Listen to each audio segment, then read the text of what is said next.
मैं और मेरा भाई दोनों एक ही लड़की से प्यार करते थे। उसका नाम था चेन्यू यूमो। वो मुझसे पूरे 6 महीने बड़ी थी। मैं थोड़ा इंट्रोवर्ट टाइप का था, ऊपर से बात करने में भी पूरा फिसड्डी। जब भी उसे देखता समझ ही नहीं आता क्या बोलूं। लेकिन मेरा भाई, उसे लोगों से बात करना, हंसाना, इम्प्रेस करना सब आता था। वो इतना स्मूथ था कि यूमो उसके साथ हमेशा हंसती रहती थी। इसलिए मुझे हमेशा लगता था यूमो जिसे पसंद करती है वो मेरा भाई ही होगा। उस साल मेरा भाई यूनिवर्सिटी में सिलेक्ट हो गया, लेकिन हमारी हालत ऐसी थी कि हम दोनों एक दूसरे के सहारे जी रहे थे।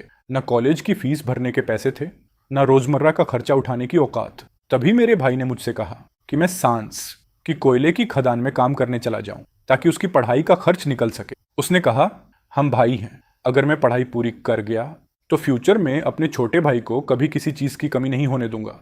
कोयले की खान में पैसा अच्छा मिलता था, लेकिन वहां हर दिन मौत सिर पर मंडराती रहती थी। इन 4 सालों में मैंने ना जाने कितने हादसे देखे। सबसे खतरनाक हादसा कुछ दिन पहले हुआ, जब पूरी खदान अचानक धंस गई।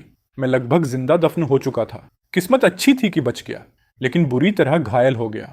उसके बाद खान के मालिक ने बस 20,000 युआन मेरे मुंह पर फेंके और मामला वहीं खत्म मान लिया। लेकिन मुझे क्या पता था कि कुछ ही दिनों बाद मेरा भाई बाइक से गिर जाएगा, उसकी टांग टूट जाएगी और उसे अस्पताल के लिए पैसों की जरूरत पड़ेगी। मैंने बिना कुछ सोचे वो पूरे 20,000 युआन उसे ट्रांसफर कर दिए। फिर मैं खुद भी जल्दी जल्दी घर लौट आया। मुझे पता नहीं था वो किस अस्पताल में है, फोन भी नहीं उठा रहा था। इसलिए मजबूरी में मैं पड़ोस वाली आंटी हांग के पास पूछने गया। उन्होंने हैरानी से कहा, सानफान, तुझे किसने कहा कि तेरा भाई अस्पताल में है? आज उसकी गर्लफ्रेंड का बर्थडे है। तेरा भाई तो सामने वाले होटल में बर्थडे डिनर दे रहा है। मेरे भाई अस्पताल में नहीं था और ऊपर से उसकी गर्लफ्रेंड भी थी। आंटी वांग ने मेरी तरफ देखा और बोली, अरे अंदर वाला होटल बहुत महंगा है, कम से कम कई हजार तो उड़ ही जाएंगे। तेरा भाई अभी अभी ग्रेजुएट हुआ है, अभी तक नौकरी भी नहीं मिली, पता नहीं इतना पैसा आया कहां से। ये सुनते ही मेरा खून खौल उठा। इन 4 सालों में मैंने जो भी पैसा कमाया था उसमें मेरा खून, पसीना, जान सब लगी थी। मैंने जिंदगी में कभी इतने आलीशान होटल में कदम तक नहीं रखा और मेरा भाई हजारों रुपए उड़ाकर बर्थडे पार्टी दे रहा था। लेकिन सबसे ज्यादा दर्द इस बात का था कि उसने मुझसे झूठ बोला। मैं सालों तक उसकी फिक्र करता रहा, सोचता रहा कहीं उसे खाने को ना मिल रहा हो, पहनने को कपड़े ना हो, और वो अस्पताल का बहाना बनाकर मुझसे वो 20,000 निकलवा गया। वो पैसे जिनके लिए मैंने अपनी जान दांव पर लगा दी थी। अब मुझसे बर्दाश्त नहीं हुआ। मैं सीधा उसी होटल की तरफ भागा जिसका नाम आंटी वांग ने बताया था। अंदर पूरा होटल चमक रहा था, हर चीज इतनी लग्जूरियस थी कि मेरी फटी हुई हालत वहां और भी ज्यादा गरीब लग रही थी। तभी अचानक मेरी नजर एक बेहद खूबसूरत चेहरे पर पड़ी। वो यूमो थी। 4 साल बाद पहली बार। उस पल ऐसा लगा जैसे मेरा दिल धड़कना भूल गया हो। यूमो ने भी मुझे देख लिया। वो तुरंत मेरी तरफ आई और बोली, सान फान। मैंने धीरे से कहा, यूं मो। बहुत समय हो गया। उसके चेहरे पर पहले सरप्राइज आया, लेकिन अगले ही पल वो गुस्से में बदल गया। वो बोली, 4 साल पहले तुम बिना कुछ बताए गायब हो गए। उसके बाद मैं हर जगह तुम्हारे बारे में पूछती रही, लेकिन तुम ऐसे गायब हुए जैसे धरती निगल गई हो। 2 महीने पहले भाई जोंग ने बताया कि तुम शादी कर चुके हो। कांग्रेट्स, इतनी कम उम्र में शादी भी कर ली। अब जब वापस आए हो तो अपनी पत्नी को साथ क्यों नहीं लाए? सब मिल लेते। मैं शादीशुदा हूं, लेकिन इन 4 सालों में तो मैं कोयले की खान में जान तोड़ रहा था। ये शादी वाली कहानी कहां से आ गई? मैं कुछ समझाता उससे पहले मेरा भाई प्राइवेट रूम से बाहर आ गया। वो सूट पहनकर पूरा स्टाइलिश लग रहा था और मैं साधारण कपड़ों में, पूरा गरीब मजदूर। हम दोनों के बीच का फर्क साफ दिखाई दे रहा था। एक पल के लिए उसके चेहरे पर पैनिक आया, लेकिन फिर उसने जबरदस्ती मुस्कान बनाई और मेरे पास आ गया। शाओफान, तू कब वापस आया? आज यूमो का बर्थडे है, हम लोग सेलिब्रेशन कर रहे हैं। बात करते करते वो लगातार मुझे आंख मार रहा था। फिर उसने यूमो से कहा, यूमो, सब अंदर तुम्हारा इंतजार कर रहे हैं, तुम जाओ, मैं शाओफान से अकेले में बात करता हूं। यूमो ने मुझे ऐसी नजर से देखा जैसे अब भी जिंदा खा जाएगी। फिर वो अंदर चली गई और तभी मुझे समझ आया, मेरे भाई की गर्लफ्रेंड यूमो थी। साला। उस वक्त गुस्से से मेरा खून उबलने लगा। मैंने तुरंत पूछा, ओए, तू अस्पताल में नहीं था? मेरा भाई शर्मिंदा होकर बोला, शाओफान, मुझे माफ कर दे, सच में मुझे कुछ नहीं हुआ था। मैंने झूठ बोला, मैं बस यूमो के लिए एक अच्छा बर्थडे पार्टी करना चाहता था। उसने गिल्टी फेस बनाकर कहा, मुझे पता है तू जान तोड़ मेहनत करता है, पैसा कमाना आसान नहीं है। वो 20,000 ऐसे समझ जैसे मैंने तुझसे उधार लिए हों। मैं कसम खाता हूं, सब वापस कर दूंगा। मैंने दांत भींच कर पूछा, चेक करो। मेरा भाई कुछ सेकंड तक चुप खड़ा रहा, फिर उसने मेरे कंधे पर हाथ रखा और बोला, मुझे पता है तुझे भी यूमो पसंद है, लेकिन तुझे समझना होगा, यूमो जिसे चाहती है वो मैं हूं। और वैसे भी हमारे बीच वो सब हो चुका है, समझ रहा है ना? धड़ाम। उसकी ये बात सीधे मेरे दिल में घुस गई। सीने में ऐसा दर्द उठा जैसे किसी ने अंदर से सब फाड़ दिया हो। काफी देर बाद मैंने खुद को संभाला और कहा, मुझे तुम्हारी गंदी बातें सुनने में कोई इंटरेस्ट नहीं, बस ये बता मेरी शादी वाली झूठी कहानी क्यों बनाई। मेरा भाई धीरे से बोला, असल में बात कुछ और थी। यूमो कह रही थी कि इन सालों में तूने बहुत तकलीफ झेली। केनी, तुम्हारे भाई ने तुम्हारी पढ़ाई के लिए अपनी जिंदगी दांव पर लगा दी। उसे डर था कि तू ऐसे ही दुख झेलता रहेगा, इसलिए उसने कहा जब तक तेरी जिंदगी सेटल नहीं हो जाती और तेरी शादी नहीं हो जाती वो मेरे साथ रिलेशनशिप में नहीं आएगी। इसलिए मैंने उससे झूठ बोल दिया कि तू शादी कर चुका है। मैंने उसे जवाब दिया, क्या मतलब तुम दोनों 700 भी चुके हो और अभी तक ऑफिशियली कपल भी नहीं हो? क्या यूमो इतनी आसान लड़की है? मेरा भाई हल्का सा हंस पड़ा और बोला, अरे शाओफान, लगता है तू अभी भी लड़कियों को बिल्कुल नहीं समझता। सच बोलूं तो सारी लड़कियां ऐसी ही होती हैं, अंदर से तो खुद चाहती हैं लेकिन ऊपर से नाना करती रहती हैं, और जब आखिरकार वो चीज हो जाती है तो फिर चाहती हैं किसी को पता ना चले। जब तेरी भी कोई गर्लफ्रेंड बनेगी ना, तब समझ आएगा। और यूमो वो भी बिल्कुल ऐसी ही लड़की है। उसकी बातें सुनकर मेरा दिल दर्द से मरोड़ खाने लगा। उसके बाद मेरा भाई मुझे रेस्टोरेंट के प्राइवेट रूम में ले गया। अंदर उसके कॉलेज के दोस्त बैठे थे। डिनर लगभग खत्म होने वाला था। तभी वेटर केक ट्रॉली लेकर अंदर आया। केक के ऊपर गुलाब के पास एक लाल रंग का छोटा डिब्बा रखा था। मेरा भाई उसे खोलता है और अंदर डायमंड रिंग देखकर मैं दंग रह गया। वो रिंग लेकर यूमो के सामने गया और बोला, यूमो, क्या तुम मेरी गर्लफ्रेंड बनोगी? पूरा कमरा शोर मचाने लगा। सब चीखने लगे, मजाक उड़ाने लगे। पूरा माहौल गर्म हो गया। यूमो घबराकर बोली, अरे योंग, ये क्या कर रहे हो? हमने तो सिर्फ डिनर की बात की थी। इतनी महंगी चीज क्यों खरीदी? इसे वापस ले जाओ, मैं इसे एक्सेप्ट नहीं कर सकती। यूमो जल्दी जल्दी मना कर रही थी, लेकिन मुझे सब दिखावा लग रहा था। जब दोनों पहले ही साथ सो चुके थे तो अब ये शर्माने का नाटक क्यों? मेरा भाई चश्मा ठीक करते हुए बोला, यूमो, पहले मैं तुमसे अपने दिल की बात कहने की हिम्मत नहीं जुटा पाया, क्योंकि मेरे पास ना पैसा था ना तुम्हें खुश रखने की ताकत। लेकिन अब मैंने यूनिवर्सिटी खत्म कर ली है। मुझे यकीन है कि मैं तुम्हें बहुत खुश रख सकता हूँ। और अब जब शाओफान भी शादी कर चुका है तो मुझे किसी बात की चिंता नहीं रही। यूमो, मुझे एक मौका दो, मुझे तुम्हारा ख्याल रखने दो। यूमो मेरी तरफ देखने लगी। उसकी आंखों में बहुत कॉम्प्लिकेटेड इमोशंस थे। मेरा भाई बोला, क्या हुआ फान, कुछ बोलोगे नहीं? वो मेरा भाई है। ऑफ कोर्स वो भी यही चाहेगा कि मैं उस इंसान के साथ रहूं जिससे मैं प्यार करती हूँ, है ना फान? उसने मुझे आंख मारी। मुझे भी यूमो पसंद थी, लेकिन मैं तो हाई स्कूल तक पूरा नहीं कर पाया। मेरे जैसे आदमी की क्या औकात कि यूमो जैसी लड़की के लायक हो सके। और ऊपर से वो अब मेरे भाई के साथ सो भी चुकी थी। फिर भी दोनों मुझसे पूछ रहे थे कि मैं क्या सोचता हूँ। कितना मजाक था ये। मैंने लगातार कई शराब के घूंट एक साथ गटक ली। फिर धीरे से बोला, मेरा भाई अच्छा इंसान है, तुम दोनों खुश रहोगे। मेरा भाई मुस्कुराया, तो मुझे तुम्हारी शुभकामनाओं के लिए थैंक यू बोलना चाहिए। उसके बाद यूमो ने सबके सामने वो डायमंड रिंग पहन ली। उस रात मेरा भाई बुरी तरह नशे में था। मैं और यूमो उसे घर लेकर आए। हम शहर के बाहर पुराने घरों वाली बस्ती में रहते थे। पहले यूमो भी यहीं रहती थी, लेकिन बाद में उसके परिवार ने खूब पैसा कमा लिया और वो लोग यहाँ से चले गए। मेरे भाई को बिस्तर पर लिटाने के बाद यूमो थककर बिस्तर के किनारे बैठ गई। वो हल्के हल्के सांस ले रही थी। मैंने कहा, यूमो, बहुत रात हो गई है, मैं तुम्हें घर छोड़ देता हूँ। यूमो ने मुझे तिरछी नजर से देखा। मैंने कब कहा कि आज रात मैं जा रही हूँ? अब मैं तुम्हारे भाई की गर्लफ्रेंड हूँ। वो नशे में है, क्या मुझे रुककर उसका ख्याल नहीं रखना चाहिए? जब तुम शराब पीते हो, क्या तुम्हारी वाइफ तुम्हारी देखभाल नहीं करती? मैं कड़वी हंसी हंस पड़ा। कौन सी वाइफ? मेरी तो गर्लफ्रेंड भी नहीं है। वो बोली, चुप क्यों हो गए? क्या मैं गलत बोल रही हूँ? और सिर्फ देखभाल की बात छोड़ो, अगर मैं आज उसके साथ सो भी जाऊं तो वो भी नॉर्मल ही होगा, है ना? मैं चौंक गया। क्या तुम दोनों पहले ही साथ नहीं सो चुके? फिर इतना ड्रामा क्यों? यूमो धीरे धीरे मेरे और करीब आने लगी। उसका खूबसूरत चेहरा मेरे चेहरे से बस कुछ सेंटीमीटर दूर था। मैं घबराकर पीछे हट गया। मैंने जल्दी से कहा, मैं आज रात का सब इंतजाम कर देता हूँ, तुम ऊपर वाले कमरे में सो जाओ, मैं नीचे भाई का ध्यान रखूंगा। लेकिन जैसे ही मैं मुड़ा, उसने मुझे पीछे से पकड़ लिया। मैं ऊपर क्यों सोऊं? आज तुम्हारे भाई ने मुझे ये डायमंड रिंग दी है, कम से कम कई हजार की होगी। वो मेरे साथ इतना अच्छा है तो मुझे भी उसे अपनी सबसे कीमती चीज दे देनी चाहिए, है ना? मैंने घबरा कर कहा। लेकिन तुम्हारा परिवार तो बहुत अमीर है, क्या एक साधारण रिंग से तुम इतनी इमोशनल हो गई? यूमो हंस पड़ी, जैसे तुमने मुझे कभी इससे ज्यादा कीमती कुछ दिया हो। मेरे पास जवाब नहीं था। वो आगे बोली, छोड़ो गिफ्ट्स को, मुझे तो लगता है तुम मुझे कब का भूल चुके हो। मैं तुरंत चिल्लाया, नहीं, ऐसा नहीं है। जब मैंने स्कूल छोड़ा था, मैंने अपना फोन नंबर बदल दिया था।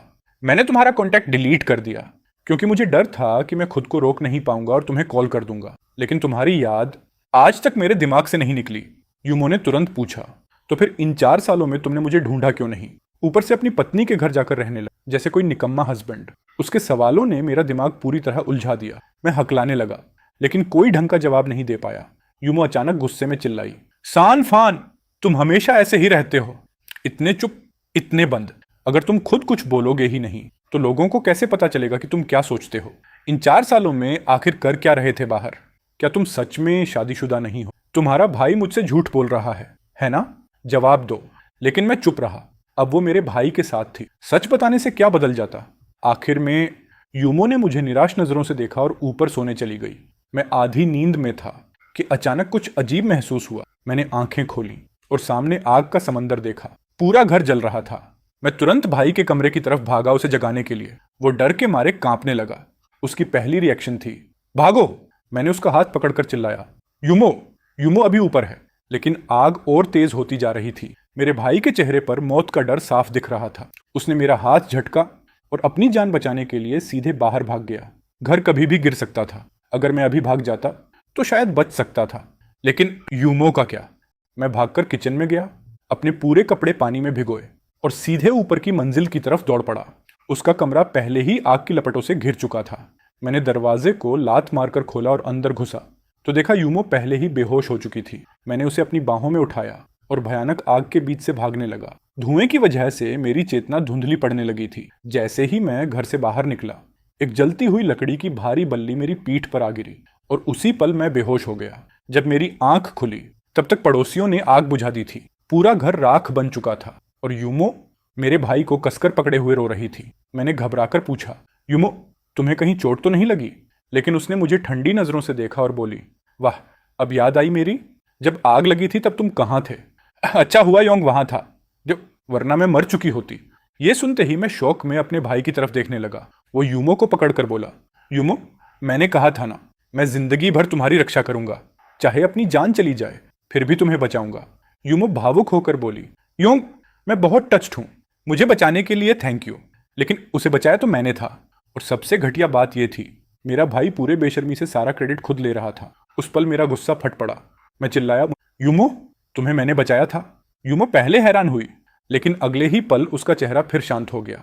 तुरंत मेरा भाई बीच में बोल पड़ा, फान, जैसे ही तूने घर में आग देखी तू अपनी जान बचाकर भाग गया था। यूमो को बचाने के लिए अपनी जान मैंने जोखिम में डाली थी। अब ये तेरी बहादुरी कैसे बन गई? तू कहना क्या चाहता है? फिर उसने ठंडी आवाज में कहा, और वैसे भी यूमो मेरी गर्लफ्रेंड है, उसे बचाना मेरा फर्ज था। तुझे किस हक से उसे बचाने की जरूरत पड़ी? और यूमो आखिर तेरी बात पर यकीन क्यों करेगी? यूमो ने भी मुझे ठंडी नजर से देखा और बोली, सान फान, तुम्हारा भाई सही कह रहा है। ऐसी सिचुएशन में किसी को बचाने के लिए बहुत हिम्मत चाहिए होती है। क्या तुम सच में मेरे लिए अपनी जान जोखिम में डालते? अगर मैं तुम्हारे लिए इतनी इंपॉर्टेंट होती तो तुम 4 साल तक मुझसे कांटेक्ट तोड़कर नहीं रहते, है ना? बस ये बात यहीं खत्म करो। मुझे अच्छी तरह पता है किसने मेरी मदद की। उसके सवालों के सामने मैं फिर चुप हो गया। उस घटना ने मुझे मेरे भाई की असली औकात दिखा दी। घर जलने के बाद यूमो मेरे भाई को अपने घर ले गई। उसके पेरेंट्स पहले उनके रिश्ते के खिलाफ थे, लेकिन जब उन्होंने सुना कि मेरे भाई ने आग से यूमो की जान बचाई और वो यूनिवर्सिटी ग्रेजुएट भी है, तो उन्होंने तुरंत रिश्ता मान लिया। मेरे पास रहने की कोई जगह नहीं थी, इसलिए मैं कुछ दिनों के लिए पड़ोस वाली आंटी हांग के घर रुक गया। उन्होंने मुझसे पूछा, आग आखिर लगी कैसे? लेकिन मेरे पास कोई जवाब नहीं था। मैं बस यही सोच पाया कि शायद शॉर्ट सर्किट हुआ होगा। लेकिन 3 दिन बाद मुझे पता चला कि आग एक्सीडेंट नहीं थी, किसी ने जानबूझकर लगाई थी। उस वक्त मैं जली हुई जगह पर सामान साफ कर रहा था। तभी अचानक कई लोग अंदर घुस आए। सबसे आगे सनग्लासेस पहने एक जवान औरत थी। उसके पीछे 4 से 5 लंबे तगड़े आदमी ब्लैक सूट में खड़े थे। उन्हें देखकर साफ लग रहा था वो अच्छे इरादों से नहीं आए थे। उस औरत ने जले हुए घर को देखा, फिर घमंडी अंदाज में मेरे सामने आकर खड़ी हो गई। उसने पूछा, तो तू ही है सांडफान, सानियोंग का भाई? मैंने सावधानी से पूछा, तुम लोग कौन हो और क्या चाहते हो? वो ठंडी आवाज में बोली, पहले मेरे सवाल का जवाब दे। मैंने कहा, हाँ, मैं ही सांडफान हूं। उस औरत ने फिर पूछा, तो आग से उस कमीनी को निकालने वाला तू था? तेरा भाई तक उसे बचाने की हिम्मत नहीं कर पाया, लेकिन तू अपनी जान दांव पर लगाकर उस लोमड़ी जैसी औरत को बचाने चला गया। क्या तू अपने ही भाई को धोखा देना चाहता है? वो कमीनी। मिस यूमो का नाम सुनते ही मैं भौहें सिकोड़ने लगा। उन्हें यह सब कैसे पता था? वो औरत दांत पीसते हुए बोली, साली बिल्ली जैसी 7 जाने लेकर पैदा हुई है, इतनी बड़ी आग लगी फिर भी नहीं मरी। मैंने गुस्से में पूछा, तुम लोग आखिर हो कौन और तुम्हें उस रात की बात कैसे पता? वो औरत नाक से हंसते हुए बोली, क्योंकि आग लगवाने का आदेश मैंने ही दिया था, तो मुझे कैसे नहीं पता होगा। ये सुनते ही मेरे अंदर आग भड़क उठी। मैं उस पर टूट पड़ने ही वाला था कि उसके बॉडीगार्ड्स ने मुझे दबोचकर जमीन पर गिरा दिया। मैं चाहकर भी कुछ नहीं कर पाया। वो औरत ऊपर से मुझे घूरते हुए बोली, अगर जिंदा रहना चाहता है तो अभी बता, वो कहाँ है? कौन? मैंने दांत भींच कर पूछा। वो बोली, सान योंग कहाँ छिपा हुआ है? अगर नहीं बताया तो सारा गुस्सा तुझ पर निकालूंगी। लेकिन मैं बचपन से जिद्दी था। मैंने सिर घुमा लिया और एक शब्द नहीं बोला। उसके एक गुंडे ने कहा, मैडम, ये लड़का बड़ा जिद्दी निकला, लगता है इसे सबक सिखाना पड़ेगा, तभी समझेगा किससे पंगा लिया है। वो आदमी मुक्का उठाने ही वाला था कि उस औरत ने हाथ उठाकर उसे रोक दिया। फिर उसने फोन निकाला और एक नंबर मिलाया। फोन लगते ही वो बोली, सान योंग, तेरा छोटा भाई मेरे हाथ में है, अगर नहीं चाहता कि इसे कुछ हो। लेकिन उसके बात पूरी करने से पहले ही मेरे भाई ने फोन काट दिया। वो औरत गुस्से में फिर कॉल करने लगी, लेकिन इस बार फोन स्विच ऑफ था। वो ताना मारते हुए हंस पड़ी। वाह, खून के रिश्ते, अब समझ आया असलियत क्या है। फिर उसने मेरी तरफ देखकर कहा, सान फान, तुम्हारा भाई मेरे साथ खेल गया, अब वो डरपोक कहीं छिपा बैठा है, तो उसकी जगह मुझे तुझे पंचिंग बैग बनाना पड़ेगा। मैंने गुस्से से जवाब दिया, उस जैसे बेहया इंसान को मैं अपना भाई मानता ही नहीं। मेरी बात सुनकर वो औरत कुछ पल के लिए चौंक गई। फिर उसने लोगों को इशारा किया और मुझे अंदर ले जाने का आदेश दिया। रास्ते में उसने बताया, उसका नाम गुआन है, वो यूनिवर्सिटी में मेरे भाई की क्लासमेट थी। मेरे भाई ने गु फैमिली की ताकत और पैसे का फायदा उठाने के लिए उसका पीछा किया और आखिर उसे अपनी गर्लफ्रेंड बना लिया। लेकिन बाद में गुआन को पता चला कि मेरा भाई कॉलेज में कई लड़कियों के साथ खेल रहा था, यहाँ तक कि कई लड़कियां उसकी वजह से एबॉर्शन तक करा चुकी थीं। गुआन ये सब बर्दाश्त नहीं कर पाई, इसलिए वो बदला लेने आई थी। वो घमंड से बोली, गू ग्रुप का नाम सुना है? मैं उसी गू ग्रुप की हेरेस हूँ। तुम्हारे भाई ने मेरी फीलिंग्स के साथ खेला है, अब बताओ उसका हिसाब कैसे चुकाया जाए। मुझे यकीन ही नहीं हो रहा था कि मेरा भाई इतना घटिया इंसान निकलेगा। लेकिन फिर मैंने सोचा, जो आदमी अपने ही भाई का इस्तेमाल कर सकता है वो और क्या क्या नहीं कर सकता। मैंने कहा, तुमने हमारा घर जलाकर राख कर दिया, अब और क्या चाहती हो गूकियान? उसने तिरछी नजर से मुझे देखा और बोली, उस दिन मुझे पता चला था कि सान योंग उस कमीनी का बर्थडे सेलिब्रेट कर रहा है, इसलिए मैंने कुछ लोगों को भेजा था ताकि उसे थोड़ा सबक सिखाया जा सके। लेकिन मैंने ये नहीं सोचा था कि वो लोग वापस घर लौट जाएंगे। फिर उसने ठंडी आवाज में कहा, लेकिन जो नुकसान मैंने किया उसका पैसा मैं दूंगी। ये कहकर गूकियान ने मेरी तरफ एक बैंक कार्ड फेंका। इसमें 2 लाख हैं, घर रेनोवेट करने के लिए काफी होने चाहिए, है ना? घर वाली बात खत्म। लेकिन तुम्हारे भाई ने मेरी फीलिंग्स के साथ जो खेल खेला उसका हिसाब कैसे होगा? तुम उसका भाई हो तो क्यों ना उसकी जगह तुम कीमत चुकाओ। अगर ये बात पहले की होती तो मैं बिना सोचे उसकी जिम्मेदारी अपने ऊपर ले लेता, लेकिन अब मैं पूरी तरह टूट चुका था। मैंने स्कूल छोड़ा, कोयले की खान में जान तोड़ मेहनत की, नरक जैसी जिंदगी झेली, लगभग जिंदा दफन हो गया, सिर्फ इसलिए ताकि मेरा भाई यूनिवर्सिटी पढ़ सके। और उसने क्या किया? मेरे खून पसीने की कमाई से लड़कियां पटाईं, उन पर पैसा उड़ाया। क्या उसे कभी फर्क पड़ा कि मैं जिंदा हूं या मर गया? अब से उसकी जिंदगी उसकी, मेरी जिंदगी मेरी। उसके मामलों से मेरा अब कोई लेना देना नहीं। गूकियान हंस पड़ी। तुझे लगता है उससे रिश्ता तोड़ देने से मैं तुझे छोड़ दूंगी? तुम दोनों एक ही माँ के पेट से पैदा हुए हो। वो कचरा है तो तू कितना अच्छा हो सकता है। मुझे अच्छी तरह पता है कि तुझे पता है सान योंग कहाँ छिपा है। उसे मेरा मैसेज दे देना, कल रात होने से पहले वो खुद मेरे पास आ जाए। ये उसका आखिरी मौका है, वरना सिर्फ उसकी नहीं, तेरी और उस कमीनी यूमो की जिंदगी भी नरक बना दूंगी। उसने मेरे गाल पर हल्की थपकी मारी और बोली, आग में घुसकर उस लड़की को बचाया था ना, मतलब वो तेरे लिए बहुत इंपॉर्टेंट है। गूकियान के जाने के बाद मैं सीधा यूमो के घर गया। जब उसने दरवाजा खोला तो उसके चेहरे पर बड़ी प्यारी मुस्कान थी, लेकिन जैसे ही उसने मुझे देखा उसकी स्माइल तुरंत गायब हो गई। ठंडी आवाज में उसने पूछा, तुम यहाँ क्या कर रहे हो? किस लिए आए हो? मैंने जवाब दिया, मैं सान योंग को ढूंढने आया हूँ। यूमो बोली, तुम्हारा भाई बाहर गया है, अभी तक वापस नहीं आया। जो कहना है मुझे कहो। मैंने सिर हिलाया। ये मामला तुम्हारे बस का नहीं है। जब वो आएगा मैं बाहर इंतजार कर लूंगा। मैं अपार्टमेंट कॉम्प्लेक्स के बाहर बने आर्टिफिशियल लेक के पास जाकर एक बेंच पर बैठ गया। कुछ देर बाद पीछे से कदमों की आवाज आई। यूमो मेरे पीछे खड़ी थी। वो बोली, मुझे लगता है तुम्हारे भाई के बारे में सच जानने का मुझे हक है। उसका लहजा सुनकर मुझे बहुत बेचैनी हुई। मैं ठंडी हंसी हंस पड़ा। अभी अभी उसके साथ रिलेशनशिप में आई हो और खुद को उसका सब कुछ समझने लगी। तुम आखिर उसके बारे में कितना जानती हो? यूमो ने मुझे घूरते हुए कहा, इन 4 सालों में तुम ऐसे गायब हुए जैसे धरती निगल गई हो। हमने तुम्हें हर जगह ढूंढा और आखिर पता चला कि तुम किसी और फैमिली के घर रहने वाले निकम्मे दामाद बन गए हो। कितनी मजाक वाली बात है। कम से कम इन 4 सालों में जो हुआ उसके बारे में मैं तुमसे ज्यादा जानती हूँ। उसकी बात सुनकर मुझे गुस्से में हंसी आ गई। मैं बोला, सान योंग को भी मेरे बारे में कुछ नहीं पता था, क्यों ना उससे पूछो। इन 4 सालों में उसके पास पैसा कहाँ से आया? यूमो का चेहरा तुरंत बदल गया। वो धीरे से बोली, क्या मतलब? इन सालों में उसकी यूनिवर्सिटी की फीस तुम भरते रहे? मैंने आंखें झुका ली। अब मैं पुरानी बातें नहीं करना चाहता। यूमो, अगर तुम्हें मुझ पर जरा भी भरोसा है तो तुरंत सान योंग से रिश्ता खत्म कर दो। अगर तुमने जल्दी ब्रेकअप नहीं किया तो गू कियान तुम्हें भी इसमें घसीट लेगी। यूमो अचानक भड़क उठी, और मैं उससे सिर्फ इसलिए ब्रेकअप कर लूं क्योंकि तुम कह रहे हो? तुम आखिर मेरे कौन हो?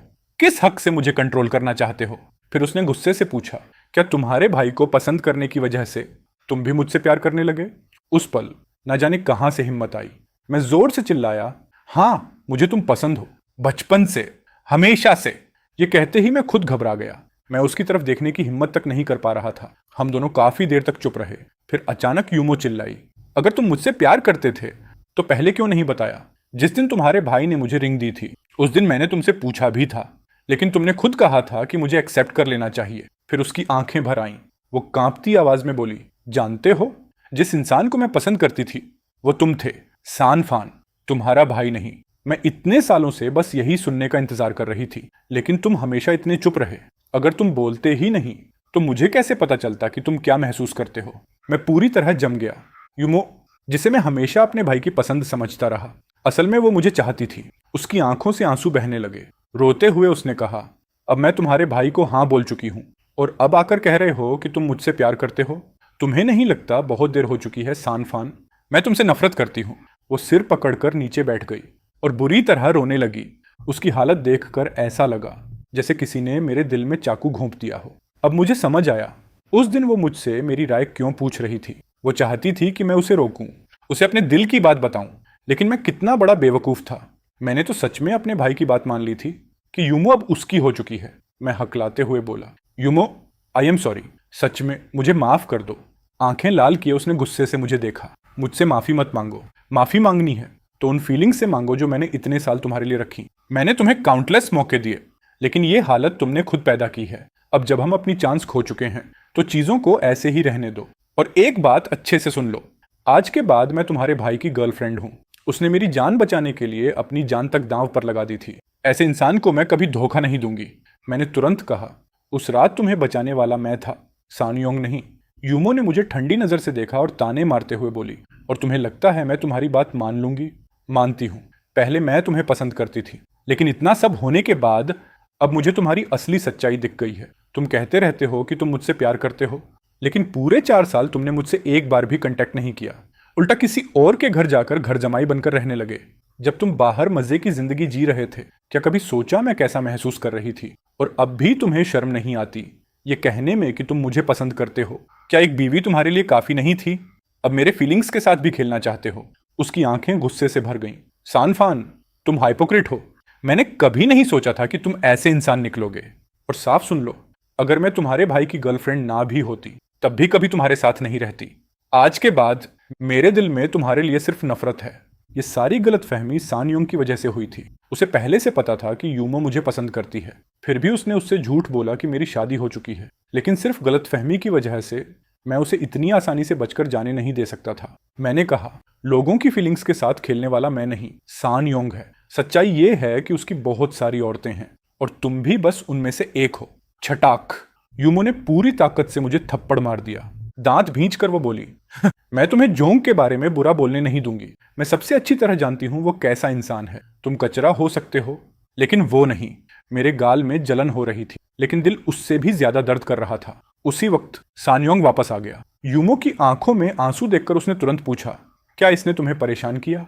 फिर उसने मेरी तरफ देखकर कहा, सान फान, चाहे तुम मेरे भाई हो, लेकिन यूमो वो औरत है जिसकी रक्षा करने के लिए मैं अपनी जान दे सकता हूँ। अगर तुमने उसके सामने एक भी बेकार बात की तो मुझे भाईचारा भूलने में देर नहीं लगेगी। उसकी ये धमकी असल में यूमो को शांत करने के लिए थी। अब जब सारी बातें खुल ही चुकी थीं, मैं ठंडी हंसी हंस पड़ा और बोला, मैं बेकार बातें कर रहा हूँ। है, गुआन नाम की किसी लड़की को जानते हो? उसने कहा है कल शाम होने से पहले तुम खुद उससे मिलने पहुंच जाओ, वरना अंजाम बहुत बुरा होगा। सान योंग का चेहरा एक पल को बदल गया, लेकिन अगले ही पल वो नाटक करने लगा। कौन गुआन? वो कौन है? मैं किसी गुआन को नहीं जानता। सानफान, तुम ये सब सिर्फ इसलिए बोल रहे हो ताकि यूमो मुझे छोड़ दे। फिर उसने जल्दी से यूमो का हाथ पकड़ा। यूमो, मुझ पर भरोसा करो, मैं सच में किसी गुआन को नहीं जानता। यूमो हल्का सा मुस्कुराई और बोली, अगर मुझे तुम पर थोड़ा भी भरोसा ना होता तो मैं तुम्हारी गर्लफ्रेंड बनने के लायक ही नहीं होती। सान योंग तुरंत मुस्कुराने लगा। फिर वो यूमो को गले लगाकर अंदर चला गया। शाम होते ही गू कियान के 2 आदमी अचानक मेरे पास आए। उन्होंने मुझे जबरदस्ती एक रिजॉर्ट विला में पहुंचा दिया। विला के अंदर गू कियान गेम रूम में बैठी थी। उसकी बाईं आंख के पास वाला बर्थमार्क बहुत साफ दिख रहा था। उसने ठंडी आवाज में पूछा, जो काम मैंने कल कहा था किया? मैंने सिर हिला दिया। गू कियान ने गुस्से में टेबल पर हाथ मारा। फिर भी वो यहां नहीं आया। क्या सच में उस कमीनी को नहीं पता वो कहां छिपा है? तभी एक बॉडीगार्ड जल्दी से अंदर आया। मैडम, अभी कॉल आया है, हमने उसे ढूंढ लिया और उस औरत चेन्यू यूमो को भी पकड़ लाए हैं। ये सुनते ही मेरा दिल बैठ गया। मतलब यूमो भी पकड़ी जा चुकी थी। गू कियान मेरे पास आई और बोली, अगर कल तुम हमें रास्ता ना दिखाते तो शायद हमें उस कुत्ते जैसे कपल का ठिकाना नहीं मिलता। तभी मुझे समझ आया, उन्होंने मेरा पीछा किया था। मैंने जल्दी से कहा, मिस वू, असल में मिस यूमो को सान योंग और आपके रिश्ते के बारे में कुछ नहीं पता। उसे दूसरी औरत की तरह ट्रीट मत कीजिए। लेकिन गू कियान ने मुझे बीच में ही डांट दिया, चुप। उस छोटी सी लोमड़ी का नाम लेते ही मेरा खून खौलने लगता है। अगर एक शब्द और बोला तो तुम्हारी जीभ कटवा दूंगी। करीब 10 मिनट बाद सान योंग और मिस यूमो को जबरदस्ती अंदर लाया गया। गू कियान बिना कुछ बोले सान योंग पर टूट पड़ी। वो उसे लात घूंसों से पीटने लगी। जैसे ही सान योंग वापस मारने की कोशिश करने लगा, उसके आदमियों में से एक ने उसे जमीन पर पटक दिया। यूमो डर के मारे कांप रही थी। वो चिल्लाई, रुको, तुम लोगों को इसे मारने का क्या हक है? मैं पुलिस बुलाऊंगी। उसका चेहरा पूरी तरह सफेद पड़ चुका था। गू कियान ने उसे ठंडी नजर से देखा और बोली, वाह, कितनी प्यारी चीज है। कोई हैरानी नहीं कि उस हरामी सान योंग ने मुझे धोखा दिया, लेकिन मुझे नाराज करने की कीमत बहुत महंगी पड़ती है। सान योंग जल्दी से बोला, गलती मेरी है। मुझे तुमसे झूठ नहीं बोलना चाहिए था। मैं कुछ समय उसके साथ रिलेशनशिप में था, लेकिन बाद में समझ आया कि हम दोनों कंपेटेबल नहीं हैं, इसलिए हमारा ब्रेकअप हो गया। जिस इंसान से मैं सच में प्यार करता हूं वो सिर्फ तुम हो। गू कियान गुस्से में एशट्रे उठाकर सान योंग के सिर पर मारने ही वाली थी, लेकिन उसके एक आदमी ने तुरंत उसे रोक लिया। वो ठंडी हंसी हंसकर बोली, इस कुत्ते की जान की कोई कीमत नहीं है, और वैसे भी मेरे पास पैसा बहुत है। फिर उसने सान योंग को घूरते हुए कहा, अच्छे से सुन, तूने मुझे रिजेक्ट नहीं किया था, मैंने तुझे छोड़ा था। तेरे जैसे कचरे की औकात तो मेरे जूते साफ करने की भी नहीं है, लेकिन तूने मुझे सच में गुस्सा दिला दिया। उसने यूमो की तरफ देखा और जहरीली मुस्कान के साथ बोली, तुझे ये छोटी सी प्यारी चीज बहुत पसंद है ना, तो अब मैं तेरी आंखों के सामने इसे बर्बाद करूंगी। मैं तुझे ऐसी हालत में पहुंचाऊंगी कि तू मौत की भीख मांगेगा। फिर गू कियान ने अपने आदमियों की तरफ देखा और बोली, आज तुम लोगों की किस्मत अच्छी है। ये छोटी सी गुड़िया तो काफी नर्म लग रही है, ज्यादा रफ मत होना, बस ध्यान रहे मरने ना पाए। उन आदमियों की आंखें चमक उठीं। वो लोग पूरी ताकत से छटपटा रही यूमो को घसीटते हुए बगल वाले कमरे की तरफ ले जाने लगे। सान योंग तुरंत गू कियान के पैरों से लिपट गया। वो गिड़गिड़ाकर बोला, गू कियान, प्लीज उसे मत छूना। तुम जो कहोगी मैं करूंगा, कुछ भी करूंगा। गू कियान बर्फ जैसी ठंडी आवाज में बोली, तो फिर अपना एक हाथ तुड़वा ले, फिर मैं उस लड़की को छोड़ दूंगी। ये सुनते ही सान योंग का चेहरा लाश जैसा सफेद पड़ गया। वो वहीं जड़ होकर खड़ा रह गया। गू कियान ने उसे लात मारकर दूर फेंक दिया। क्या हुआ? डर लग रहा है? मुझे पहले से पता था तू ये करने की हिम्मत नहीं करेगा। मैंने तुझे मौका दिया था, अब मुझे बेरहम मत कहना। इसे अंदर ले जाओ। यूमो को जबरदस्ती बाहर घसीटा जाने लगा। मैंने तुरंत वो बैंक कार्ड निकाला और कहा, मिस गू, ये 2 लाख वापस ले लीजिए। मैं बस आपसे हाथ जोड़कर रिक्वेस्ट करता हूँ, कृपया मिस यूमो को छोड़ दीजिए। गू कियान ने मुझे हड्डियों तक ठंडी कर देने वाली नजर से देखा। तुझे लगता है मुझे इन 2 लाख की जरूरत है? मैंने जल्दी से कहा, मुझे पता है मिस गू को पैसों की कमी नहीं है, लेकिन जिसने गलती की है सजा भी उसी को मिलनी चाहिए। यूमो बेगुनाह है। मिस गू, प्लीज उसे छोड़ दीजिए। गू कियान कुछ सेकंड तक मुझे देखती रही, फिर बोली, ठीक है, उसकी सेफ्टी के बदले तुम्हारा एक हाथ। हिम्मत है? अगर तुमने किया तो मैं उस छोटी गुड़िया को छोड़ दूंगी।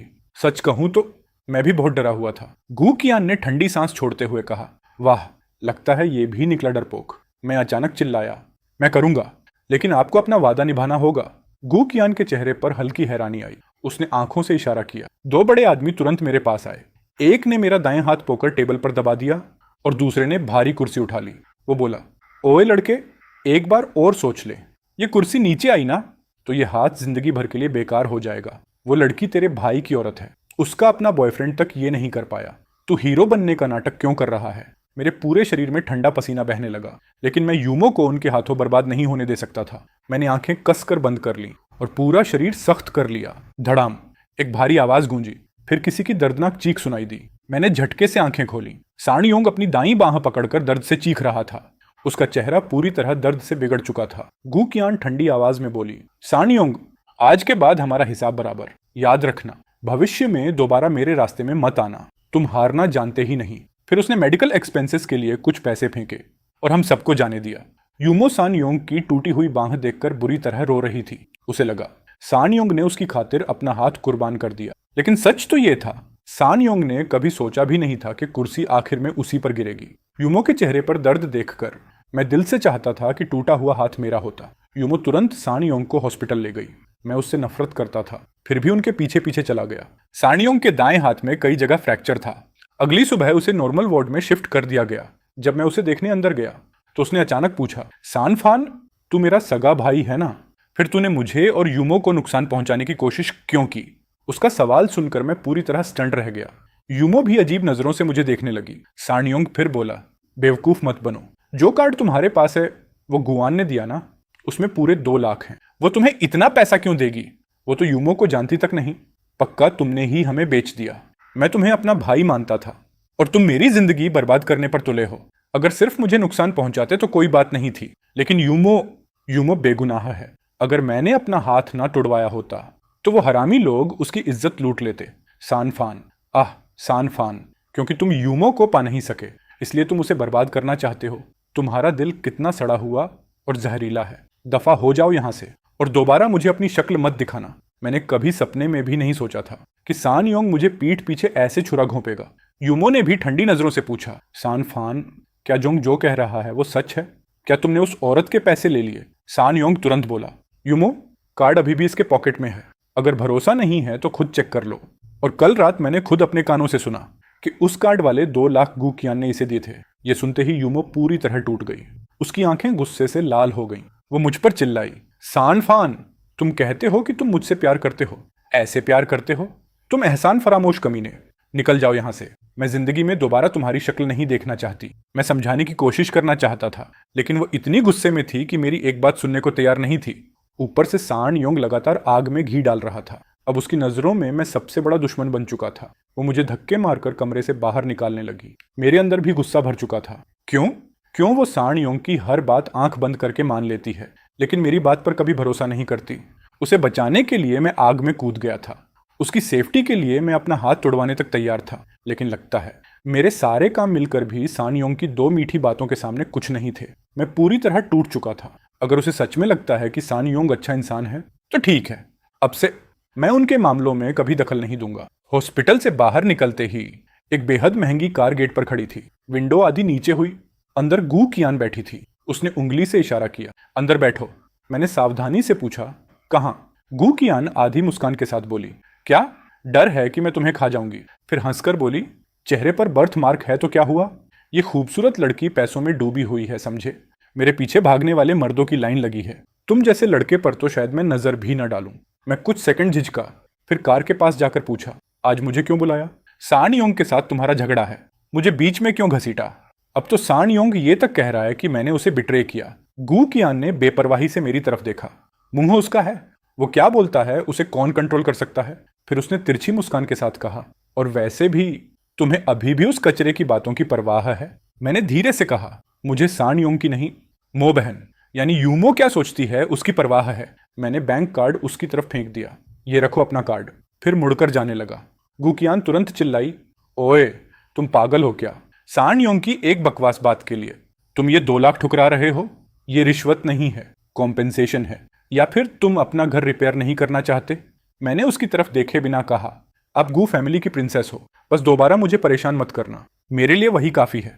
अगर मैंने आपका पैसा ले लिया तो डर लगता है कहीं वो मेरे खुद के कॉफिन खरीदने के काम ना आ जाए। गू कियान हाई सोसाइटी की लड़की थी। उसकी दुनिया और मेरी दुनिया पूरी तरह अलग थी। अगर मैंने ये पैसा ले लिया और बाद में उसका मूड बदल गया तो शायद मुझे सिर्फ 2 लाख नहीं चुकाने पड़ते। इन 4 सालों में मैंने थोड़ा बहुत पैसा बचाया था। मेरा प्लान था कि कोई जॉब ढूंढूं, फिर स्टेबल इनकम होने के बाद घर रिपेयर करूं। लेकिन लगातार कई दिनों तक हर जगह मुझे रिजेक्ट कर दिया गया। कारण सिर्फ एक था, मेरे पास डिग्री नहीं थी। उस शाम एक गली में मेरी मुलाकात बचपन के दोस्त मोटू एचियांग से हुई। बाद में हम दोनों सड़क किनारे स्केवर स्टॉल पर बैठकर शराब पीने लगे। मोटू बोला, बाहर की जिंदगी बहुत मुश्किल है, बेहतर है अपने शहर वापस आकर कुछ काम शुरू किया जाए।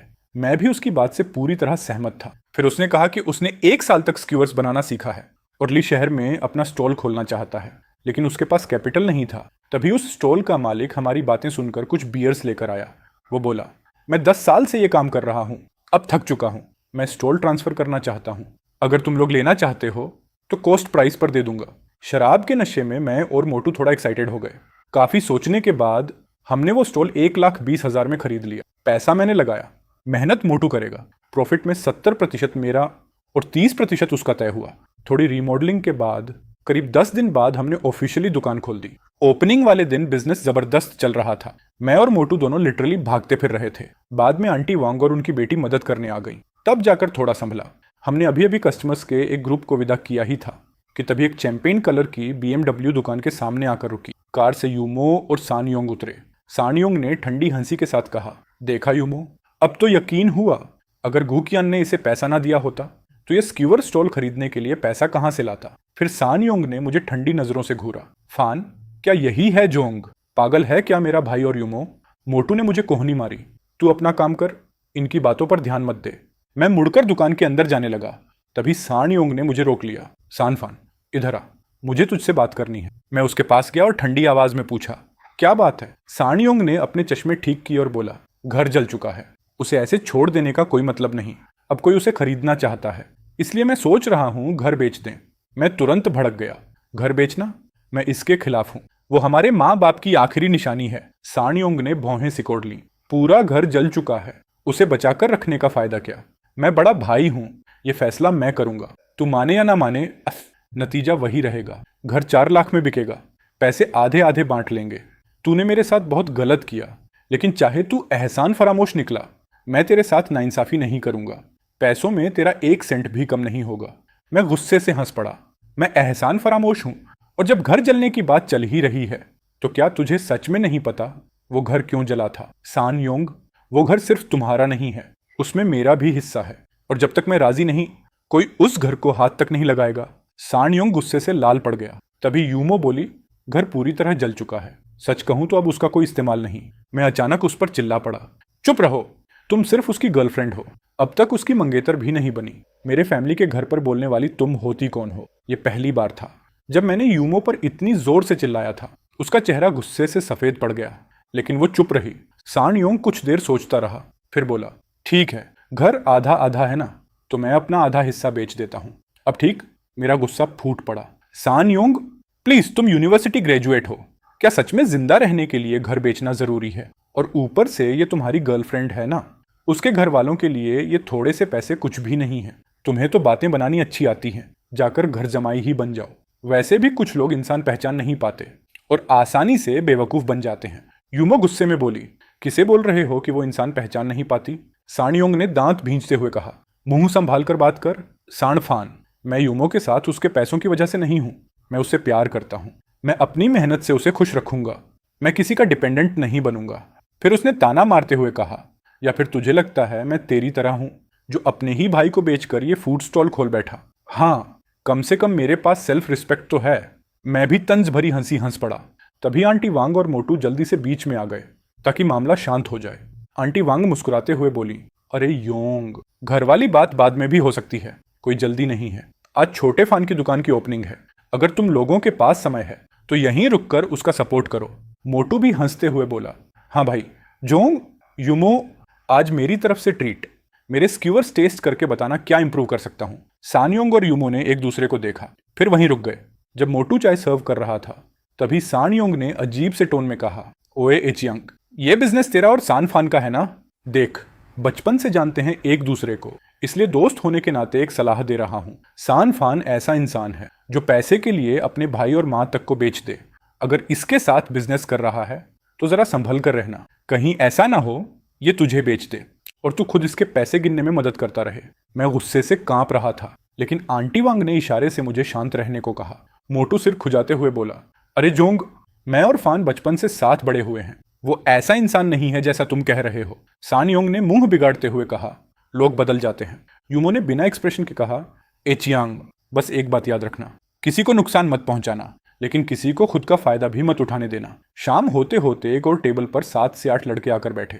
उनकी बातों से पता चला कि वो यूज्ड कार्स बेचने का काम करते थे। दिखने से ही पता चल रहा था कि वो झगड़ालू टाइप लोग हैं। मैंने उन्हें बहुत संभल कर सर्व किया, लेकिन जैसा कहते हैं जिस चीज से सबसे ज्यादा डर हो अक्सर वही हो जाता है। आंटी वांग खाना सर्व कर रही थी, तभी एक गंजे आदमी ने मौका देखकर उनकी जांघ पर हाथ फेर दिया।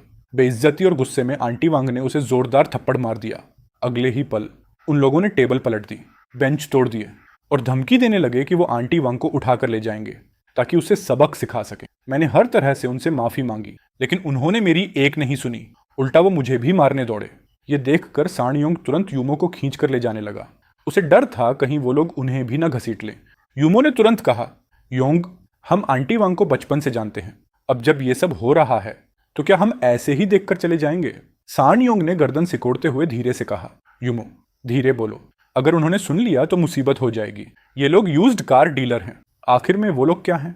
बस लीगल बिजनेस का नकाब पहनने वाले क्रिमिनल्स जो अंदर ही अंदर गंदे धंधे करते हैं। हम उनके मामले में नहीं पड़ सकते, सानयोंग ने ठंडी आवाज में कहा। वियान ने उन दोनों से पैसे ऐंठे और अब दुकान खोलने की हिम्मत कर रहा है। क्या सच में उसे लगता है बारबेक्यू स्टॉल चलाना इतना आसान है? यहाँ हर तरह के लोग आते हैं। अगर यहाँ सरवाइव करना है तो सीधा और टेढ़ा दोनों तरीके आने चाहिए। बेहतर यही होगा कि कोई इसका ठेला तोड़ दे।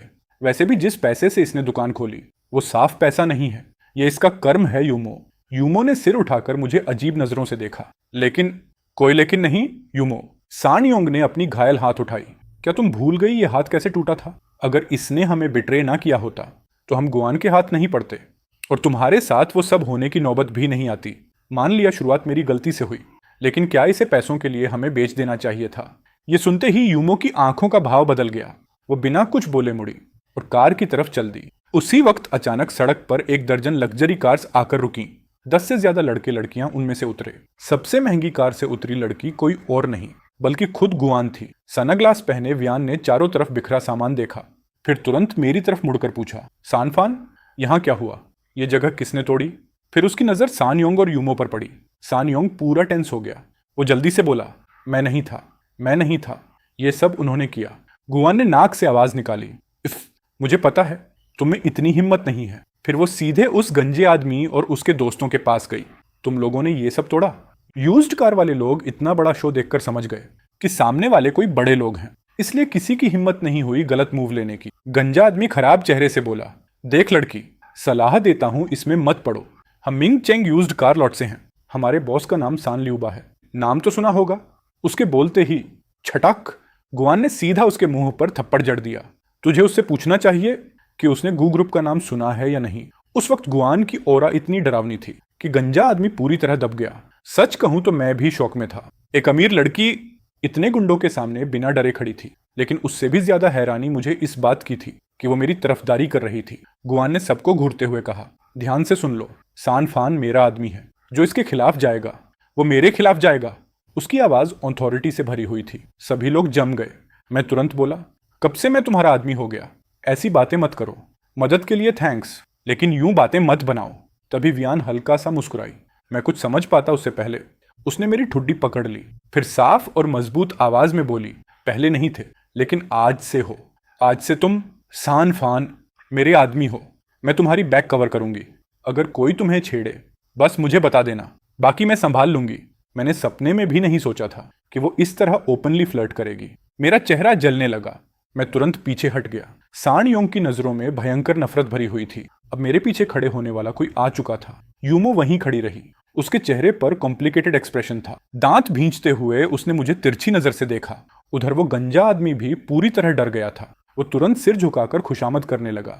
गुआन ने ठंडी नजरों से कहा, मुझे पता है सान लियूबा पहले गुंडा था, लेकिन अगर बात लड़ाई की हो तो मैं वियान किसी से नहीं डरती। जी बिल्कुल।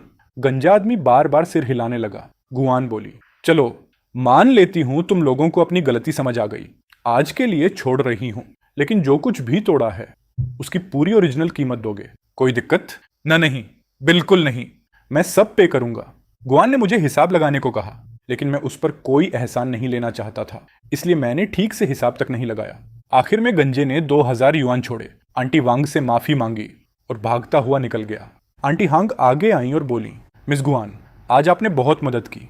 अगर आप नहीं होती तो वो लोग इतनी आसानी से नहीं मानते। गुआन मुस्कुराई। फिक्र मत कीजिए आंटी, मैं और सानफान काफी क्लोज हैं। उसके मामले मेरे मामले हैं। उसने आधी मुस्कान के साथ मेरी तरफ देखा। मैंने अनजाने में नजरें फेर ली। समझ नहीं आ रहा था कि वो आखिर मेरी इतनी मदद क्यों कर रही है। मोटू हंसते हुए बोला, भाई फान, तू इतनी बड़ी घर की लड़की को कब से जानने लगा? कभी बताया ही नहीं। अब तो मिस गुआन इस जगह को प्रोटेक्ट करेंगी तो बिजनेस एकदम सेफ रहेगा। गुआन ने बड़े स्टाइल में कहा। कोई बड़ी बात नहीं, मेरा नाम वियान है। आज के बाद अगर किसी मुसीबत में फंसो तो बस मेरा नाम लेना, चाहे कानून वाले हों या सड़क वाले, सबको मुझे थोड़ा रिस्पेक्ट देना पड़ेगा। उस दिन के बाद वियान हर रोज कुछ अमीर लड़के लड़कियों को लेकर दुकान पर आने लगी। दुकान के बाहर रोज दर्जनों लग्जरी कार्स खड़ी रहती थीं, जिससे पूरा इलाका ध्यान देने लगा। मुझे पता था उन्हें सड़क किनारे के स्टॉल्स पसंद नहीं हैं। वो सब सिर्फ वियान को खुश करने के लिए आते थे। हर दिन हजारों युआन खर्च कर देते थे। मैंने ये बिजनेस पैसे कमाने के लिए शुरू किया था, लेकिन धीरे धीरे मुझे बेचैनी होने लगी। मैं उसे मुश्किल से जानता था, फिर भी वो मेरी इतनी मदद क्यों कर रही थी? कुछ दिनों बाद मुझसे रहा नहीं गया। मैंने तय किया कि उससे सीधे पूछूंगा। उस रात बिजनेस फिर से काफी अच्छा चल रहा था। सान योंग और बहन यूमो फिर आए। पहले मुझे लगा खाने आए हैं, लेकिन सान योंग ने खास तौर पर मुझे बुलाया। मैं उनके पास गया। सान योंग सीधे मुद्दे पर आ गया। मैंने घर 4 लाख में बेच दिया। 2 लाख तेरे, 2 लाख मेरे। मैंने कहा था ना, तेरा 1 सेंट भी नहीं रखूंगा। इतना कहकर उसने बैंक कार्ड टेबल पर फेंक दिया। मैं उसी वक्त फट पड़ा। मैं झपट कर उसके पास गया, उसकी कॉलर पकड़ ली और मुक्का मारने के लिए हाथ उठा लिया। यूमो जल्दी से बीच में आ गई। सान योंग बोला, यूमो, उसे मारने दे। मैं कसम खाता हूं जवाब नहीं दूंगा।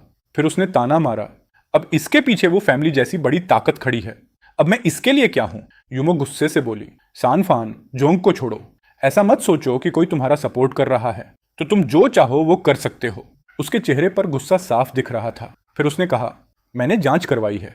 तुम्हारे घर को रेनोवेट करने में कम से कम 2 लाख लगते, और रेनोवेट होने के बाद भी वो ज्यादा से ज्यादा 5 लाख में बिकता। अब कोई 4 लाख दे रहा है तो ये रेयर मौका है। घर बेचना सही फैसला है।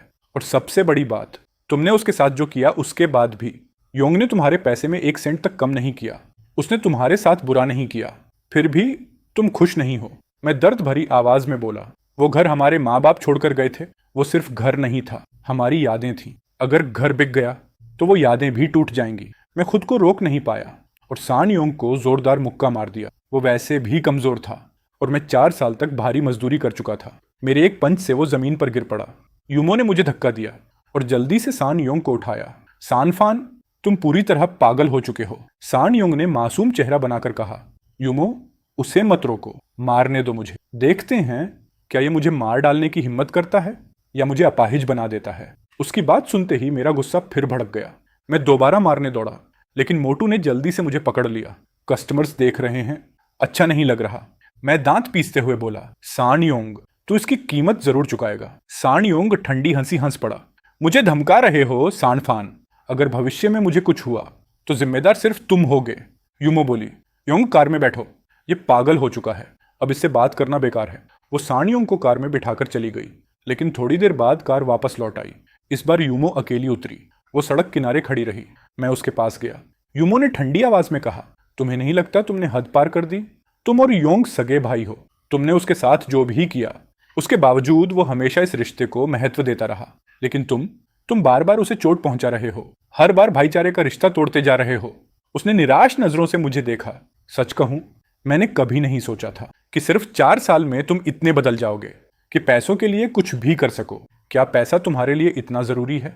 मुझे पता है तुम्हारे घर की हालत खराब थी, लेकिन कम से कम तुम दोनों भाई एक थे। और अब तुम दोनों एक दूसरे के दुश्मन बन चुके हो। क्या यही नतीजा चाहते थे तुम? सानफान, एक दिन तुम्हें पछतावा जरूर होगा। मैं ठंडी हंसी हंस पड़ा। तो बताओ, तुम यहां मुझे लाइफ लेसन्स देने आई हो या अपने प्यारे लवर का बचाव करने? तुम अपने आदमी को संभाल नहीं पाई और मुझे लेक्चर देने चली हो। यूमो कुछ पल के लिए जम गई, फिर बोली, तुम हमेशा कहते हो जोंग ने तुम्हारे साथ गलत किया, लेकिन आखिर उसने किया क्या? बताओ। मैं कड़वी हंसी हंस पड़ा। माफ करना मिस चेन, अगर मैं सच बता भी दूं तो क्या तुम यकीन करोगी? अगर मैं कहूं कि आग वाली रात तुम्हें मैंने बचाया था तो क्या तुम मानोगी? अगर मैं कहूं कि मैंने तुम लोगों को बिट्रे नहीं किया तो क्या तुम यकीन करोगी? उस दिन जब गुआन ने कहा कि मेरे एक हाथ के बदले वो तुम्हें छोड़ देगी और मैंने मान लिया, तो क्या तुम उसे सच मानोगी? तुम्हारे लिए सान योंग हमेशा अच्छा इंसान है और मैं हमेशा विलन। कुछ सेकंड तक उसके चेहरे पर शौक था, फिर वो सोच में पड़ गई। और आखिर में उसका चेहरा फिर ठंडा हो गया। मैं भी तुम पर विश्वास करना चाहती हूँ, लेकिन फैक्ट्स कुछ और कहते हैं। आग वाले दिन जब मेरी आंख खुली, मैं जोंग की बाहों में थी और तुम अभी भी बेहोश पड़े थे। एक बेहोश इंसान किसी को कैसे बचा सकता है? तुम कहते हो कि गुआन ने मुझे तुम्हारी वजह से छोड़ा, लेकिन मैंने सिर्फ इतना देखा कि घायल जोंग था और तुम्हारे शरीर पर एक खरोंच तक नहीं थी। तो बताओ, मैं तुम पर कैसे यकीन करूं? मैं कड़वाहट से हंस पड़ा। ठीक है, अब कुछ नहीं कहूंगा। मैं ही इस कहानी का विलेन हूं। अब खुश? तुमने कहा था कि जिंदगी में दोबारा मेरा चेहरा नहीं देखना चाहती, तो सुन लो, मैं भी तुम्हें दोबारा नहीं देखना चाहता। अब दोबारा मेरे सामने मत आना। मैं गुस्से से फटने ही वाला था। यूमो का चेहरा भी गुस्से से लाल हो चुका था। उसी वक्त वो कानान फिर अपने अमीर दोस्तों के साथ आ गई। उसने बाकी सबको पहले अंदर भेज दिया, फिर एक नज़र यूमो पर डाली और दूसरी मुझ पर। सान फान, ये तुमसे क्या चाहती थी? फिर उसने आंखें सिकोड़ कर कहा, पहले ही बता देती हूँ, अब तुम मेरे हो, इसलिए मेरे साथ कोई गड़बड़ करने की कोशिश मत करना, वरना तुम्हारा हाल उस कमीने सान योंग से भी बुरा होगा। यूमो ठंडी हंसी हंस पड़ी। तुम्हारा? क्यों ना तुम इससे पूछो कि ये शादीशुदा है या नहीं। तुम कह रही हो ये तुम्हारा है, क्या इसकी बीवी से परमिशन ली? गुआन कुछ सेकंड के लिए जम गई। उसने मुझे घूरते हुए पूछा, तुम शादीशुदा हो? यूमो ताने से बोली, अब भी तुम्हें लगता है ये उतना ही सीधा साधा और ऑनेस्ट है जितना दिखता है? ऊपर से ये कहता था कि इसे मैं पसंद हूं। अगर तुम्हें इससे फर्क नहीं पड़ता कि ये शादीशुदा आदमी है, तो फिर तुम दोनों को बहुत बहुत खुशियां। फिर उसने मेरी तरफ आखिरी बार देखा। सान फान, ये आखिरी बार है जब मैं तुमसे मिलने आई हूं। आज के बाद तुम और मैं पूरी तरह अजनबी हैं। इतना कहकर यूमो अपनी कार में बैठकर चली गई। अगले ही पल व्यान ने मेरा कान पकड़ लिया और मुझे घसीटते हुए अंदर ले गई। सभी लोग हमें अजीब नजरों से देखने लगे। हम एक खाली प्राइवेट रूम में पहुंचे। अंदर जाते ही उसने मेरा कान छोड़ा और मेरी टांग पर लात मार दी। हरामी आदमी, अभी के अभी सच बोल, तू शादीशुदा है या नहीं? उसने गुस्से में सनग्लासेस उतार दिए, फिर बैठकर बोली, जल्दी बोल, अगर मुझसे कुछ छुपाया तो तेरा एंड बहुत बुरा होगा। मैं चिढ़कर बोला, मैं शादीशुदा हूं या नहीं, तुम्हें उससे क्या? व्यान ने टेबल पर जोर से हाथ मारा। मुझे फर्क पड़ता है, अगर तुम शादीशुदा हुए तो मेरा प्लान खराब हो जाएगा। मैंने भौहें चढ़ाई। कौन सा प्लान? अब क्या नया खेल खेल रही हो? वो बोली, पहले ये बता, शादी हुई है या नहीं? मैंने लंबी सांस छोड़ी और सिर हिला दिया। नहीं। व्यान ने तुरंत पूछा, तो वो सुंदर वाली लड़की क्यों कह रही थी कि तुम शादीशुदा हो? मैंने कहा, यह सब सान योंग की चाल थी। मतलब? असल में वो लड़की तुम्हें पसंद करती थी और उसे पाने के लिए सान योंग ने उससे झूठ बोला कि तुम शादीशुदा हो, और तुम दोनों भाइयों के बीच जो झगड़ा है उसकी वजह भी वही लड़की है। मैंने धीरे से कहा, मिस गू, आप हाई सोसाइटी की इंसान हैं, इतने घटिया तरीके से मत बोलिए। यूमो बस सान योंग के झूठ में फंस गई थी, वो कोई ऐसी वैसी लड़की नहीं है। व्यान व्यंग्य से हंस पड़ी। वाह, इतनी जल्दी उसकी साइड भी लेने लगे। उसके दिल में सिर्फ सान योंग है, तुम्हारे लिए वहां कोई जगह नहीं, और तुम अब भी उसे बचा रहे हो। तुम्हें एहसास है, ऐसा करके तुम खुद भी उसी स्वीट फूल जैसे लग रहे हो। उसकी बातें बहुत चुभ रही थीं, लेकिन गलत भी नहीं थी। यूमो मुझे बुरा इंसान समझती थी और मैं यहां अब भी उसकी ढाल बना हुआ था। अगर ये खुद को मिटाना नहीं तो और क्या था? कुछ देर चुप रहने के बाद मैंने गुआन की तरफ देखा। कियान, अब से तुम्हें रोज यहां आकर बिजनेस सपोर्ट करने की जरूरत नहीं है। तुम लोगों ने पिछले कुछ दिनों में बहुत पैसा खर्च किया है, मुझे पता है। ये सब लोग सिर्फ तुम्हारी वजह से आते हैं, लेकिन ये ठीक नहीं है। मुझे ये पैसे कमाकर अच्छा फील नहीं हो रहा। व्यान ने कुर्सी पर पीछे टिकते हुए कहा, तुम मालिक हो, हम कस्टमर्स हैं। अगर हम यहाँ पैसा खर्च करना चाहते हैं तो तुम्हें बेचैनी किस बात की? फिर उसने ध्यान से मुझे देखा। सच सच बताओ, क्या तुम चाहते हो मैं तुम्हारी किसी चीज में मदद करूं? हालांकि मेरी कैपेबिलिटीज लिमिटेड हैं, शायद मैं मदद ना कर पाऊं। मैं हक्का बक्का रह गया। वाह, लगता है तुम इतनी बेवकूफ भी नहीं हो, वो कियान। अचानक वो मुस्कुराते हुए मेरे सामने आकर बैठ गई। सीधे मेरी आंखों में देखते हुए बोली, मैं चाहती हूं तुम मेरे बॉयफ्रेंड बन जाओ। मैं शौक में कुर्सी से उछल पड़ा। वो भौं उठाकर बोली, इतना रिएक्ट क्यों कर रहे हो? क्या मैं तुम्हें इतनी बदसूरत लगती हूँ? असल में वो बदसूरत नहीं थी, बस उसकी आंख के पास वो बर्थमार्क था। वो खुद पर हंसते हुए बोली, लगता है तुम और सान योंग दोनों एक जैसे हो। तुम लोगों की पसंद बहुत खराब है और दोनों बच्चे जैसी सोच रखते हो। मैंने जल्दी से कहा, तुम हाई सोसाइटी से हो, मैं तुम्हारे लायक नहीं हूं। वो ठंडी हंसी हंसी, झूठे, असल में तुम्हें मेरी शक्ल से घिन आती है। मैं लगातार सिर हिलाता रहा। वो आगे झुककर बोली, तो फिर मेरे बॉयफ्रेंड बन जाओ, तुम्हें जो चाहिए होगा मैं सब दूंगी, पैसे से खरीदी जा सकने वाली हर चीज। मैंने उसकी आंखों में देखते हुए कहा, मिस गू, क्या पैसा फीलिंग्स खरीद सकता है? वो तुरंत बोली, बिल्कुल नहीं, और जब तुम खुद ये समझते हो तो फिर मुझे बॉयफ्रेंड बनाने पर इतना जोर क्यों? मैंने धीमी आवाज में कहा, तुम जानती हो मुझे कोई और पसंद है। वियान चिढ़कर बोली, वो छोटा सा स्वीट फेस, आखिर तुम सबको उसमें क्या दिखता है? उसमें ऐसा खास क्या है? बस थोड़ी सुंदर शक्ल और मुझसे थोड़ा ज्यादा। उसने अपनी आंख के पास के बर्थमार्क को छुआ। अगर मेरी लेफ्ट आई के पास ये निशान ना होता तो मैं उससे कहीं ज्यादा खूबसूरत होती। फिर उसकी आंखों में ठंडापन आ गया। वैसे मैं उस स्वीट फेस को इतनी आसानी से नहीं छोड़ूंगी। सुना है उसके पेरेंट्स मेडिसिनल हर्ब्स का बिजनेस करते हैं। पिछले कुछ सालों में उन्होंने अच्छा पैसा कमाया है। लेकिन जब तक वोले सिटी में है, मेरे सिर्फ एक शब्द से मैं चेन फैमिली को सड़क पर ला सकती हूँ। यकीन है ना? मुझे उसके पावर पर जरा भी शक नहीं था। मेरी चुप्पी देखकर वियान ने मुझे देखा। तो सोच लिया, मेरा बॉयफ्रेंड बनने में तुम्हारा ही फायदा है, कोई नुकसान नहीं। इतना कहकर उसने अपना फोन निकाला और कुछ टाइप किया। फिर मुस्कुराकर बोली, चलो तुम्हें कुछ दिखाती हूँ। मैंने उसे उठाकर देखा। वो एक इलेक्ट्रॉनिक खरीद फरोख्त का कॉन्ट्रैक्ट था। जो घर बेचा जा रहा था वो असल में मेरे फैमिली का पुराना घर था। सेलर सोंगोंग, बायर अस। ये कॉन्ट्रैक्ट तुम्हारे पास कैसे आया? गुआन हल्के से मुस्कुराई, बस मुझे देखती रही, कुछ बोली नहीं। तभी मेरे दिमाग में एक खतरनाक शक आया। मैंने टेस्ट करने के लिए पूछा, क्या तुमने मेरे फैमिली वाला घर खरीदा है? कोई प्रॉब्लम है क्या?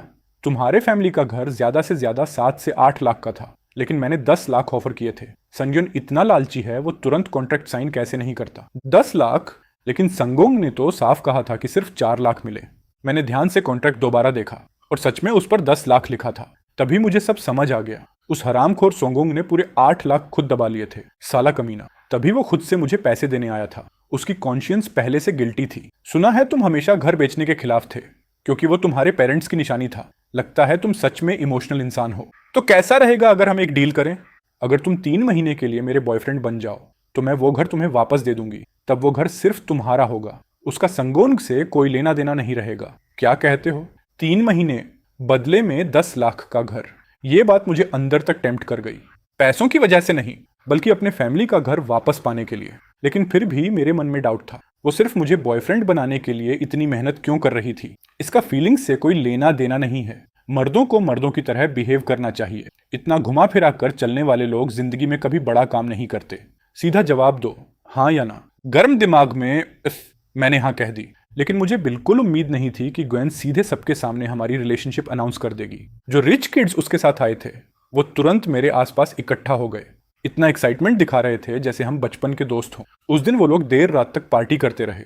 जब सब जाने लगे तो मोटा मेरे पास आया और बोला, मेरा फैन, अब तू ऊपर जा रहा है तो इस भाई को मत भूलना। हाँ, मैं तेरे लिए चाय लाऊंगा, पानी उठाऊंगा, पूरा बोझा ढोऊंगा, जो बोलेगा करूंगा, मेरे फैन। मैं हंस पड़ा। चीजें उतनी आसान नहीं है जितना तुम सोच रहे हो। मेरा लकी डे अभी नहीं आया। फैन, ओए लगता है तू अभी भी मुझे अपना दोस्त नहीं मानता। मैंने उसके सिर पर हल्का धक्का मारा। काम कर अपना, डे ड्रीमिंग बंद कर। फैन, अच्छा भाई, लेकिन एक चीज पूछनी है, तेरे और जोंग के बीच रिश्ता ऐसा कैसे हो गया? यूमो की वजह से। सच कहूं, तू चाहे कुछ मत बोल, लेकिन मुझे समझ आता है जिसे तू पसंद करता है वो यूमो है। तुझे वो बचपन से पसंद है। उसका नाम सुनते ही मेरे दिल में एक चुभन सी हुई। मैंने जबरदस्ती मुस्कुराहट दिखाई, लेकिन कुछ जवाब नहीं दिया। अगली सुबह जैसे ही मैं ब्रेकफास्ट खत्म कर रहा था, वुकियान मुझे लेने आ गई। सैनफान, मेरे बॉयफ्रेंड होने के नाते क्या तुम्हारा फर्ज नहीं कि मेरे साथ शॉपिंग चलो? मिस बुओ, ये बॉयफ्रेंड वाला रिश्ता नकली है। नकली? नकली हो या असली, फर्क क्या पड़ता है? फेक बॉयफ्रेंड भी बॉयफ्रेंड ही होता है। मैंने कहा ना मेरे पास टाइम नहीं है, मुझे इंग्रेडिएंट्स खरीदने जाना है। अरे वो बेकार काम मोटे को करने दो। तुम्हारा सिर्फ एक मिशन है, मुझे खुश रखना। तुम पैसे कमाओ या ना कमाओ, जरूरत पड़ी तो मैं तुम्हें पाल लूंगी। मैंने आंखें घुमा ली, लेकिन आखिर में उसकी धमकियों और इमोशनल ब्लैकमेल के आगे हार कर मुझे उसके साथ जाना पड़ा। वीएन अपनी कन्वर्टिबल चला रही थी, बिना ज्यादा मेकअप, सिंपल कपड़े, फिर भी उसके अंदर से कॉन्फिडेंस वाली खूबसूरती चमक रही थी।